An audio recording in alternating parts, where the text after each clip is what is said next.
É o seguinte, eu não entendi até agora isso. A gente fez um roteiro, tudo sobre o assunto, tal. Essas 13 pessoas que supostamente estavam no elevador. Ah, ele já deu risada, não é isso? Vai lá, vai lá. Não, não, eu não sei como é que não identificaram essas pessoas que estavam ali. Não tinha ninguém no Não tinha elevador. ninguém, né? Mas tudo bem, tô falando, isso não muda nada, nem pro processo devocional, nem pra história popular, tá tudo bem. Mas oficialmente, uma senhora que era ascensorista morreu no elevador. Essas 13 pessoas morreram no Joelma. Eu tenho os atestados de óbito delas. Muito interessante. 2 delas morreram de politraumatismo, elas não morreram queimadas. Então, o fato delas não terem morrido dentro do elevador não significa, primeiro, que elas não morreram no Joelma, e segundo, que elas não foram reclamadas. Isso tudo é realidade. Ah, tá. Foram 13 corpos que não foram Não reclamados. foram reclamados. É uma coincidência, porque existe essa criação, existe essas entidades que unidas formam as 13 almas benditas do purgatório, e a coincidência de serem 13 corpos, isso acaba inevitavelmente vira um prato cheio para quem gosta. Então, só para completar a história inteira desse caso, né? Essas pessoas, passado lá mais de 30 dias, não foram reclamadas no IML.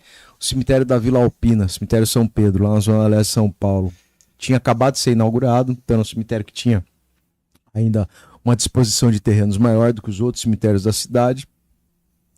Essas pessoas são levadas em 2 etapas para lá e são sepultadas em sepulturas dispostas no mesmo terreno. Então são 13 sepulturas mesmo que hoje estão lá. Se for lá hoje tem uma capela, que já tem um processo devocional bem mais estabelecido, que dialoga com esses 2 universos, tanto com o das 13 almas, como das 13 almas do Joelma, que são coisas bem diferentes.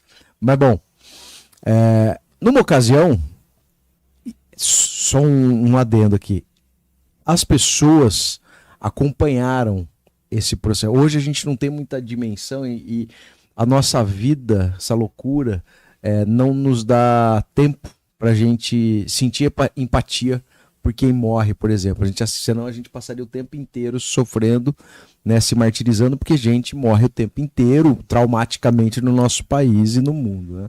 Mas antigamente tinha um pouco mais de tempo, e o Joelma foi uma ferida que até hoje está aberta em São Paulo, né? Tem muito a ver com isso. A memória que volta o tempo inteiro para conversar com as pessoas da atualidade.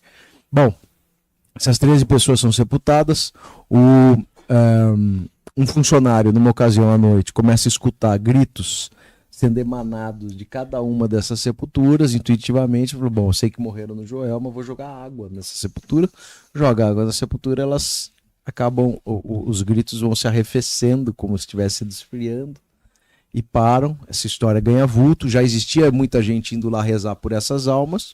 Depois essa história multiplicou o número de pessoas. E aí o que as pessoas fizeram? A partir dessa associação que eu falei, começam a acreditar que essas almas são milagreiras, e viram milagreiras de cemitério mesmo.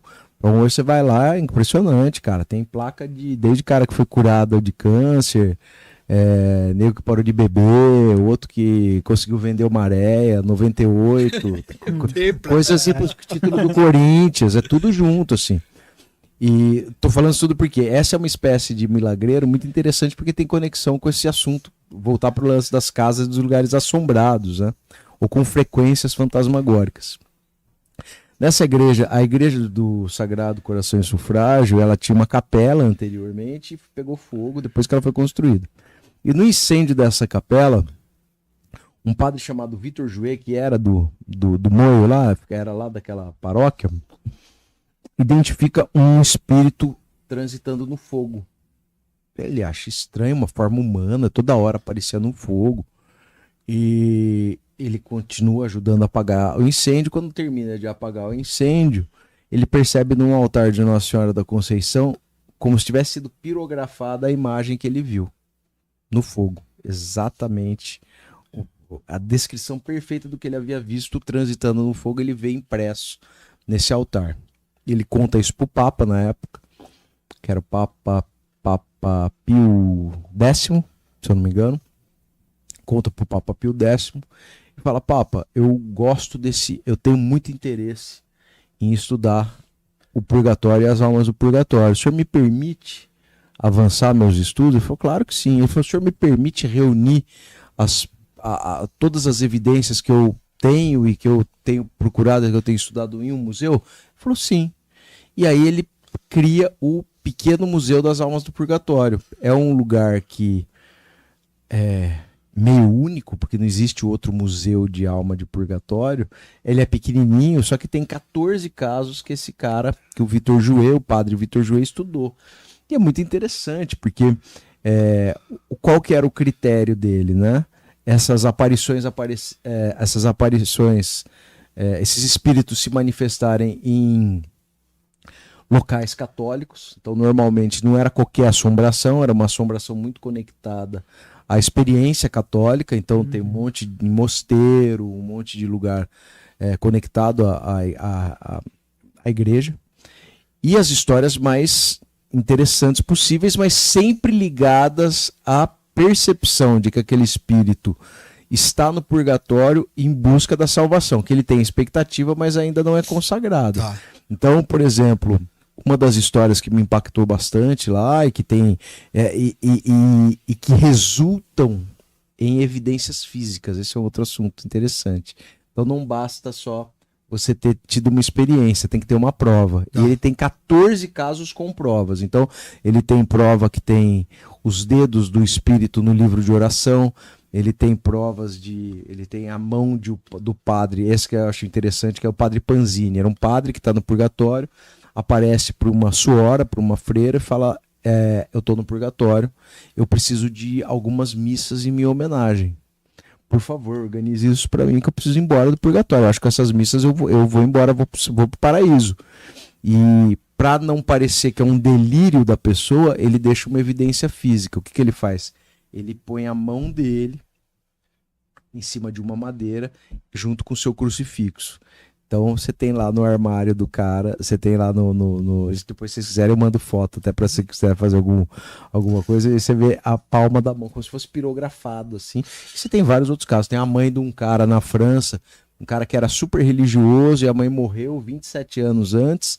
E aí ele tem uma experiência com a mãe dele volta e fala, cara, larga essa vida. Ele estava jogado na boemia, larga essa vida, volta para suas atividades religiosas, e aí ele não sabe se aquilo é verdade ou não, ela queima, ela toca a camisa dele e fica a mão da mãe assim, né, a camisa, é muito louco. Caramba, e aí são 14 provas de que houve contato de mortos com vivos, que são chanceladas em alguma medida pela Igreja Católica, né? Porque afinal de contas não só está dentro da igreja esse museu, mas isso tudo foi administrado por um padre dentro de um contexto católico, especialmente desses lugares aí. Então é muito louco esse lugar. Outra coisa interessante que eu queria perguntar também, cara, é sobre essa questão do... Me parece que é muito datado isso daí dos anos 60 e dos anos 70. Acredito que deva ter a ver com a tensão da Guerra Fria, talvez. Eu assisti um filme esses dias atrás, lembra, Fernandão, que a gente foi assistir o filme Entrevista com o Demônio? Uhum. Legal, né? Porra, então, cara, aquela atmosfera ali meio sobrenatural e tal, aquilo é característico dos anos 60 e dos anos 70, com essa questão do exorcismo, esse terror atmosférico, daquela tensão ali. Não sei, mano. Satanic Panic. Cara, esse filme eu ainda não vi, mas eu tô ligado no contexto, porque é basicamente o mesmo contexto de, sei lá, MTV, né? Os caras de MTV. O Pinga Fogo aqui, que tinha lá o Chico Xavier. Perfeito, tem aquela imagem do negócio saindo do nariz da mina, sei lá. Isso, Pinga Fogo. Teve uma febre televisiva, né? Do sobrenatural. O Chacrinha levou seu 7 lira. Ela levava a mãe de santo que transformava no seu 7, recebia seu 7 lira na TV. O Padre Quevedo no Fantástico, né? O Padre Quevedo. Mas esse período tem muito a ver com isso. Talvez a Guerra Fria tenha mais influência na ficção científica, na ideia de invasão, na própria Guerra dos Mundos, né, na rádio. E o terror talvez venha mais a partir dessa ideia do Satanic Panic, dessa coisa meio carola mesmo, puritana, do contato do diabo tendo efeito, e interessante porque isso. Foi uma onda meio que empurrado pela contracultura de alguma forma, né? Porque você tem ali, vamos pensar, 68, né? Libertação com Guerra do Vietnã. Aí depois o sonho acabou, cara. Charles Manson, família Manson, Vietnã matando jovem, tá ligado? Crise dos mísseis de Cuba. Então você tem, vamos dizer que há um desencanto com tudo aquilo que parecia... Sonho, né? Parecia ser é muito parecido com o que a gente vive agora, não é? Exatamente. Tem um paralelismo muito grande. Aí vem a gente tá meio perdido, né? A imagem do heavy metal mesmo, satanismo, né? Eu tô com a camisa do Iron Maiden aqui, né? Tipo aquele pânico de queimar disco. É tudo uma coisa que também gera mídia, né? Querendo ou não. Mas que provavelmente também tá muito ligado a uma instabilidade. Porque eu acho que quando a sociedade está em momentos instáveis, a busca desesperada por um chão firme para pisar é imediata, né? E esse contexto da Guerra Fria, ele traz muito isso, né? Aquele medo constante, né? 2 minutes to midnight. A qualquer momento pode ter uma guerra nuclear aqui e matar todo mundo, né? Camarada, você que assistiu o nosso corte, por favor, deixa seu like, se inscreve nesse nosso canal e ativa o sininho para ajudar a gente a fazer mais conteúdos como esse aqui.